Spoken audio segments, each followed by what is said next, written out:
നമുക്ക് അങ്ങനെ ഇരിക്കുമ്പോൾ എന്തെങ്കിലുമൊക്കെ കഴിക്കാൻ തോന്നില്ലേ? എനിക്കാണെങ്കിൽ ഒരു സാൻഡ്വിച്ച് കഴിക്കാൻ തോന്നി. ബ്രെഡ് ഇരിക്കുന്ന കണ്ടപ്പോഴാണ് ആ ഒരു കൊതി വന്നത്. അങ്ങനെ പോയി ഫ്രിഡ്ജിലൊക്കെ തുറന്ന് നോക്കിയപ്പോൾ കുറച്ച് സാധനങ്ങളൊക്കെ ഇരിപ്പുണ്ട് അത് ഉണ്ടാക്കാൻ വേണ്ടിയിട്ട്.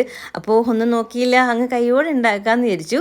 ഇതിൻ്റെ റെസിപ്പി വീഡിയോ ഒക്കെ നമ്മൾ നേരത്തെ തന്നെ ഇട്ടിട്ടുണ്ടായിരുന്നേ. അപ്പോൾ ആ ഒരു വീഡിയോ ഇട്ടിരുന്നപ്പോൾ കണ്ടിട്ട് അത്ര ടേസ്റ്റായി തോന്നില്ല എന്നൊക്കെ പറഞ്ഞൊരു കമൻറ്റ് കണ്ടു. കാണുമ്പോഴല്ലല്ലോ അതിൻ്റെ ടേസ്റ്റ് അറിയുന്നത്, നമ്മൾ കഴിച്ചു നോക്കുമ്പോഴല്ലേ. ചിലത് വലിയ ഭംഗിയാക്കാൻ വേണ്ടിയിട്ട് നമ്മൾ കടയിൽ കിട്ടുന്ന പോലെയൊന്നും അല്ലല്ലോ നമ്മൾ ചെയ്യുന്നത്. നമ്മുടെ വീട്ടിൽ നമുക്ക് നമ്മുടെ കയ്യിലുള്ള സാധനങ്ങളൊക്കെ വെച്ചിട്ട് ഉണ്ടാക്കിയെടുക്കുന്ന ഒരു സാധനമാണല്ലോ. അപ്പോൾ അത് കാണുമ്പോൾ അത്രയും ഭംഗിയായിട്ട് തോന്നത്തൊന്നുമില്ല. പക്ഷേ ടേസ്റ്റിൽ നല്ല രീതിയിൽ ടേസ്റ്റ് ഉണ്ടായിരുന്നു. അത് ഉണ്ടാക്കി നോക്കി കഴിച്ചിട്ട് അതിൻ്റെ അഭിപ്രായം വന്ന് കമൻറ്റ് ചെയ്യുക. പിന്നെ ഓരോന്ന് പറയുന്നതും പറയാത്തതൊക്കെ നിങ്ങളുടെ ഇഷ്ടമാണ്. നെഗറ്റീവ് കമൻറ്റ്സ് ഇടുന്നതിലല്ല പ്രശ്നം, നമ്മൾ ഇടുന്ന ആ ഒരു രീതിയിലാണ് പ്രശ്നം. വീട്ടിലിരിക്കുന്നവരെയും പിന്നെ നമ്മളെ എപ്പോഴും ഇങ്ങനെ കുറ്റം പറഞ്ഞുകൊണ്ടിരിക്കുന്ന ആൾക്കാരുടെ അടുത്ത് നമുക്കൊരു പരിധി വിടുമ്പോൾ നമ്മളും തിരിച്ച് റിയാക്ട് ചെയ്യും.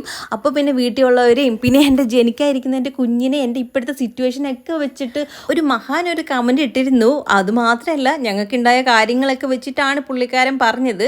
ഇപ്പോൾ ഒന്നേ എനിക്ക് തന്നോട് പറയാനുള്ളൂ, ഒരാൾക്കുണ്ടായ ബുദ്ധിമുട്ടും പ്രശ്നങ്ങളും ഒക്കെ തൻ്റെ ജീവിതത്തിലും വന്നുകൂടാ ഒന്നൊന്നും ഇല്ല. ഇന്നല്ലെങ്കിൽ നാളെ ഈ പറയുന്ന ദൈവം എല്ലാം കണ്ടുകൊണ്ടും കേട്ടുകൊണ്ടും ഇരിക്കുകയാണ്. തൻ്റെ നല്ല മനസ്സാണല്ലോ, ആരും കുത്തി നോവിക്കുകയോ വേദനിപ്പിക്കുകയോ ഒന്നും ചെയ്യാത്ത നല്ല മനസ്സിന് നല്ലത് വരെ ഞാൻ പ്രാർത്ഥിക്കും.